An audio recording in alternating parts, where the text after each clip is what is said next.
Thank you. How are you all doing? I got a short one this time. Are we having a good day? Good. Live in a divided world. Yes or yes?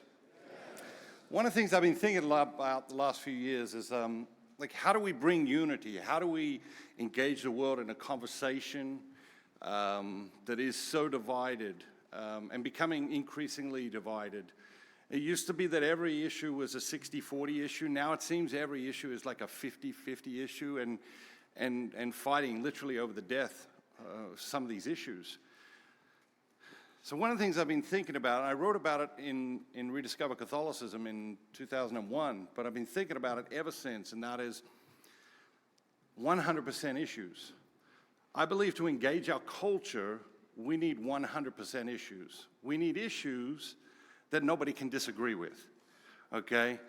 So what would be an example? All right, well, you know, church is in a mess, got a lot of problems in the church, got a lot of problems with perception and optics of the church in our culture. How would we change that? How would we get beyond that? Well, obviously sexual abuse scandal is a bit of a problem, you know, from that point of view, and it's huge, right? It's enormous, okay? In order to get beyond that, we have to do something that's bigger than that and positive. If you're with me, say, uh-huh. That's pretty big, isn't it? That's pretty big. So not only that, best thing would be if it's not all about us, okay? So if we said as a church, if we said, okay, in the next 10 years, we're going to end childhood hunger in America. That's pretty big, yes or yes? Now, if we said we're going to end hunger in America, some people, that wouldn't be a 100% issue, okay? Because some people say, well, some of those people are lazy. They should just get a job. Why are we feeding those lazy people? So it wouldn't be a 100% issue. Some people would argue if we said we're going to end hunger in America, some people would disagree with that. It's not a 100% issue. But if we said we're going to end childhood hunger in America, nobody can disagree with that. That is a 100% issue. If you disagree with that, there is something sick and wrong with you, okay? Everyone has to be on board with that. Republicans and Democrats and straight people and gay people and white people and black people and everyone, however they want to identify themselves and describe themselves, nobody can be against childhood hunger. It wouldn't just be a Catholic thing. Every religion would have to get involved. You would have no defense. Oh, no, we're not interested in ending childhood hunger. How's that look in a press release? We need a 100% issue. Okay, and here's the thing, if we decided to, if we actually decide to do something, if we said, okay, we're going to end childhood hunger in the next 10 years, heck, take 20 years, whatever it takes, let's put an end to it. End childhood hunger in America. 1 in 5 American children go to bed hungry at night. How is that acceptable in this country? Nobody could be against it. And then all of a sudden, we're doing something incredibly positive in the world. It isn't about us. And what does it reflect? It reflects the first Christians, right? That's how they got people's attention. They got people's attention by living lives of staggering generosity. How did they get people's attention? They got people's attention by living lives of staggering generosity. Now, the reality is most of us, we think we're pretty generous people, you know, but what's the measure? How do we measure that? How do we gauge that? You know, what do we measure that against? I was on retreat probably 20 years ago now. 19 years ago now, I was on retreat. I was given the retreat, actually, now I think about it. I was given the retreat, and that retreat changed my life. Yeah, I know that's funny. It was meant to be funny, but they didn't really laugh that much. They must just think I'm an egomaniac, you know? Yeah, I gave a retreat and it changed my life, you know? It was that good.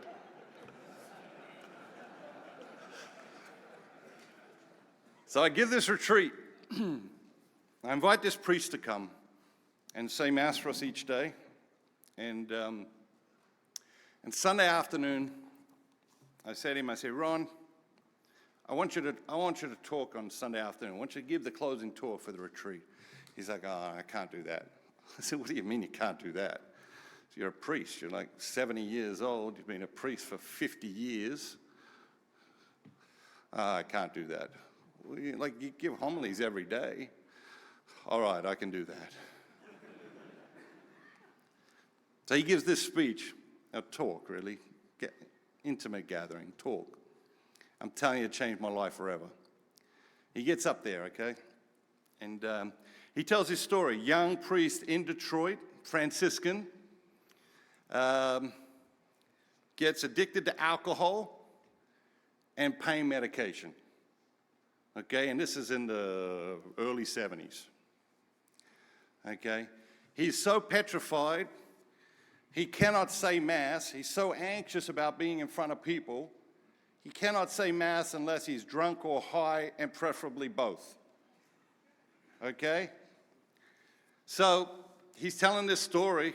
He's telling this story of how he got addicted and how he's petrified of being in public and petrified of saying Mass. And he's in this parish, and he said every addict has to hit what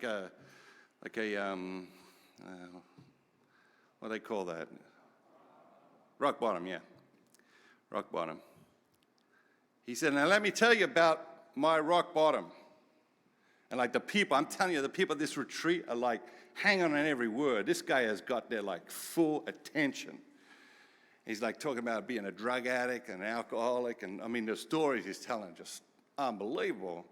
And he said, but let me tell you, and he's already told 10 stories that, he said, let me tell you about my rock bottom.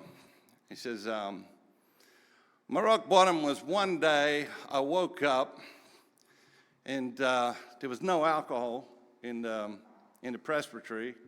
I was in a bit of a cranky mood. So I went over to the school, and the principal, you know, she'd be really getting on my nerves for a couple of years. So I went over to the school, and the top of my voice, just as all the parents are dropping off their kids for school, I accused the principal of having a lesbian relationship with the secretary. He says, that was my rock bottom. He said, I had no evidence whatsoever of this relationship. He said, the bishop came to see me about 2 hours later.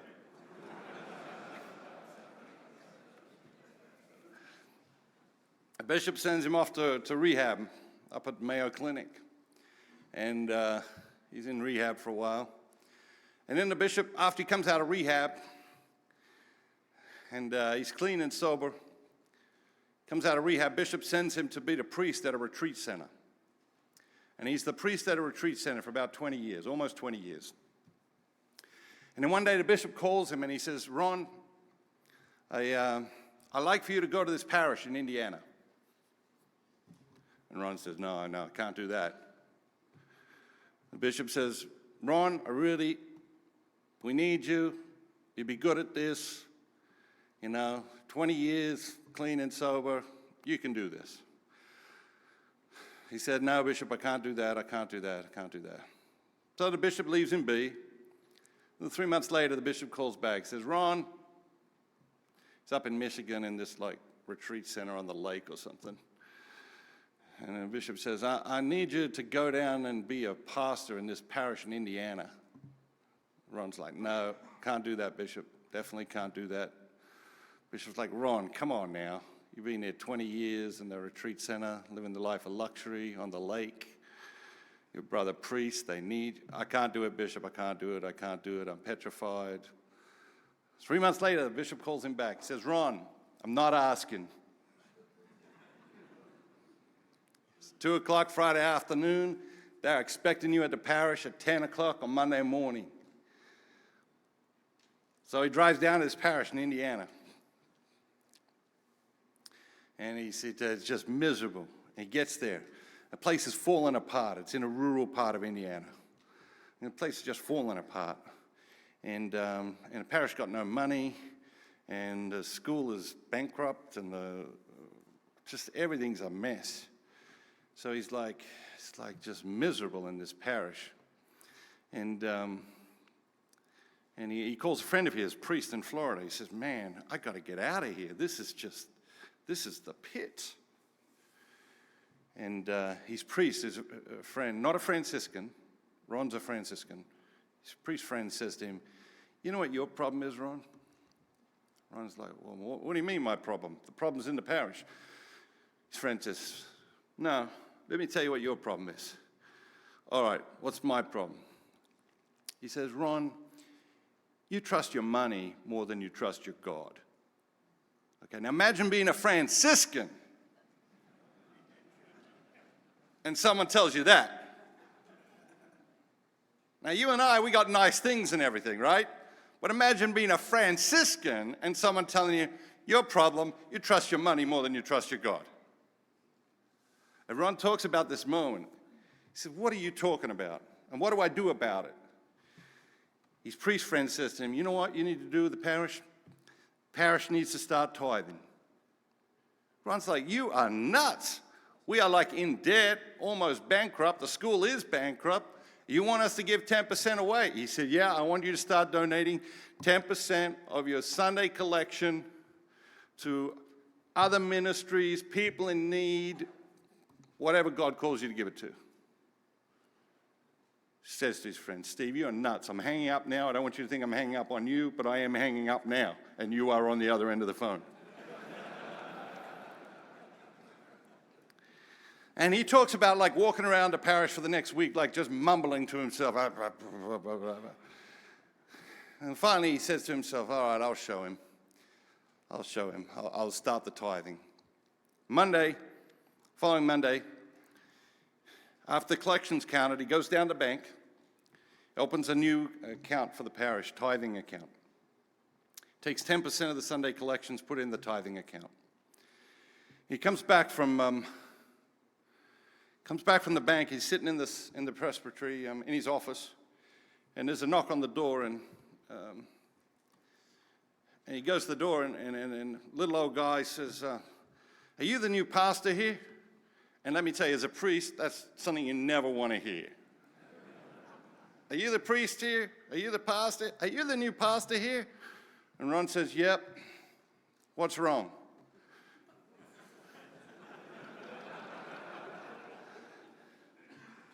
Our guy said, well, I'm not Catholic.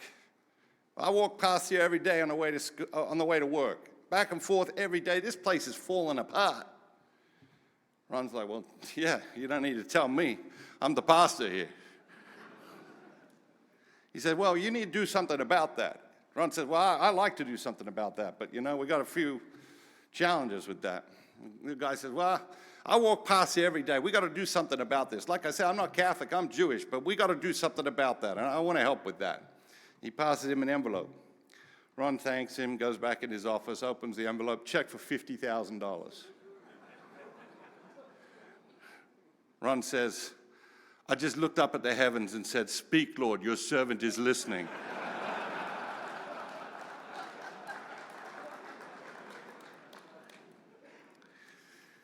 He talks about following Sunday, this very same week, the following Sunday, he's in the sacristy getting vested for Mass and preparing for Mass. And if you've ever been in a sacristy, most sacristies are like the Grand Bazaar in Turkey, okay? Which is the largest outdoor market in the world, okay? It's bizarre, the Grand Bazaar. Anyway, it's like people moving in and out and then, and he's trying to get vested for Mass and get in the shape of mind. And this little woman comes in, she says, Father, do you have a minute? And clearly he doesn't have a minute. A Mass is going to start in 3 minutes. And the little old woman says, you got a minute, Father? And he talks about wanting just to lose his mind and tell this little old woman that he doesn't have a minute, but he does. And he says, oh, how can I help you? She says, oh, I've been praying, and I just wanted to welcome you here to the parish, and I want to help you do what you feel your vision is for the parish. And he passes her, she passes him like a card, and she goes out the sacristy, and he opens the card. It's got a check for $75,000 in it. Well, he tells 12 stories like this. 12 stories like this. Over the next 7 years, renovates the church, renovates the school, renovates the convent. Parish becomes a tithing parish, challenges his people to begin tithing in their own lives. So I'm on this retreat, okay? I'm 30 years old. I've spent 11 years in full-time ministry, and nobody in my life has ever talked to me about tithing, okay? I've been to Catholic schools. I've been to Mass every Sunday of my life for 30 years. Nobody ever talked to me about tithing. And this is what he does. He says, I want to challenge you today to make tithing part of your life. And I'm like, I don't know about that. Typical Catholic response, you know. 10%? Before tax or after tax?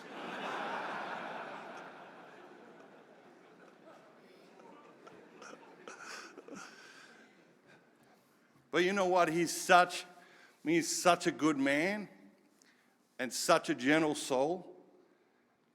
And you know what he said? He said, a lot of people get up here and they tell you, you got to tithe, it's your obligation to God, and you got to do this and that and the other thing, and you got to start right now. He said, I'm not going to tell you that.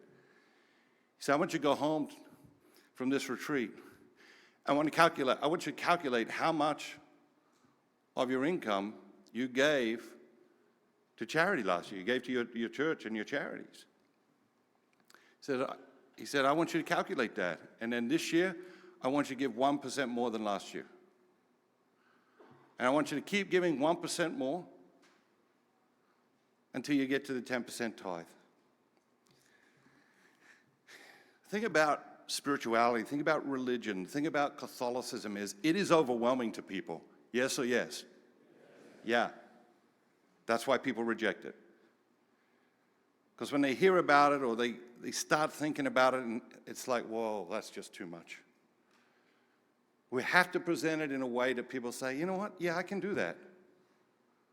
And that's what happened. I went home, calculated how much of my income I gave the year prior. 1.5%, which is about average in America.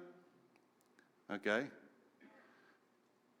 Above average for Catholics, below average for Christians and atheists. Seriously, I kid you not. As Catholics, we have this brand of generosity. Collectively, we're very generous. Individually, not so much.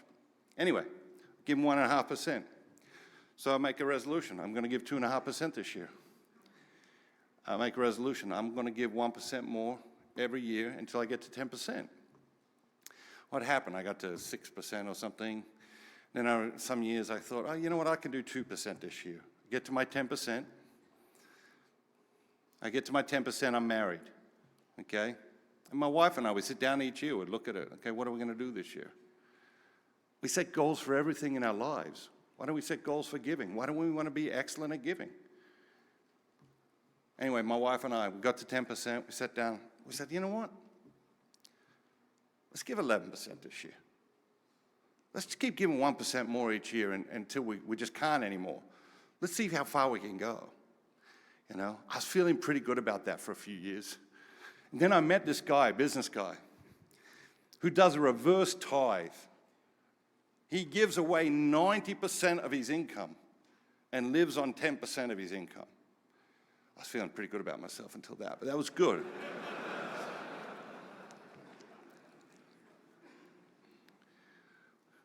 The first Christians lived lives of staggering generosity. Okay, the first Christians lived lives of staggering generosity. It is how they ignited the world in Christianity. It is how we will ignite the world again in Christianity. It's not just about money, okay? You can be generous with your time, generous with your talent, generous with your encouragement, generous with your praise. You can be generous with your stuff. You can be generous in so many ways, and you should be. Why? Because generosity is creative. It's not boring. It's not mundane. Once you get into the habit of generosity, you will find new and interesting and exciting ways to be generous every day for the rest of your life. But here's the thing. Money is an obstacle to spiritual growth. Money is an obstacle to greater creative generosity. And so I'm going to challenge you today, like I was challenged all those years ago. Go home tonight, calculate what percentage of your income you gave to church and charity last year. Whatever it is, doesn't matter what it is. Give 1% more this year. And give 1% more each year. Give 1% more each year until you get to 10%. And I'm telling you, God will bless you. God will bless you in ways you cannot even imagine. It will stun you. You will want to be more and more generous every single day for the rest of your life. On Wednesday, is Ash Wednesday, yeah? Or am I getting ahead of myself? Is that right? I'm right. All right, let's mark that down. 26th of February at 3:30. I was right. All right, that's good. I'm going to tell my wife. Tuesday's Ash Wednesday. I think most of you know I work with a group. Wednesday is Ash Wednesday. So I was wrong. I was wrong. Right after I was right, I was wrong. I was just making sure you're awake.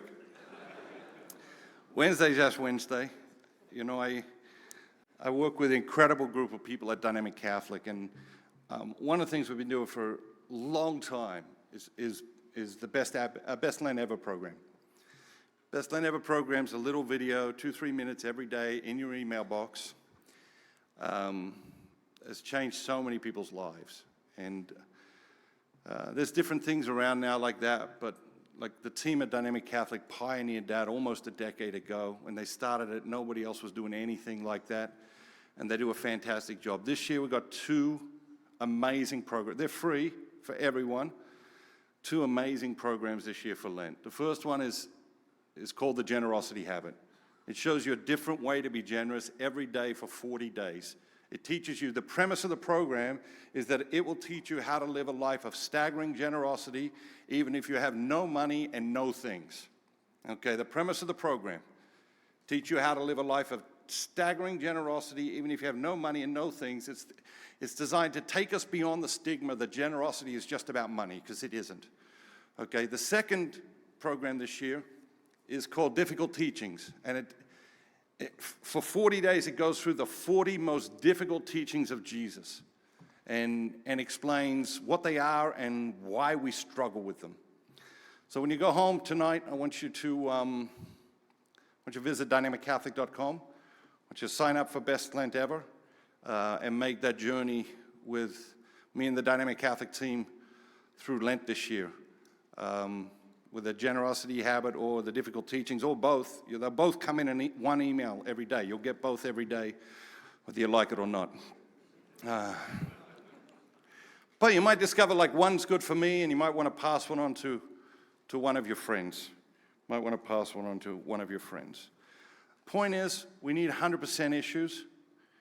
If we're going to re-enter the public space and have a conversation with our culture about Christianity, the only way in now, because of the bias against Christianity and particularly against Catholicism, the only way into the public square is with a 100% issue. And generosity is a 100% issue. Okay? It doesn't have to be the issue we choose as a church, but we need one. We need one now, and we need one badly, and we need to start a conversation that can engage people to rethink the place God has in their lives and in our culture. We come here today, we have this experience. There's so many people who need things like this but weren't here today. Yes or yes? Yes. Find a way to share it with them in some way. Find a way to share it with them. If you've got a book, read the book and then pass it on.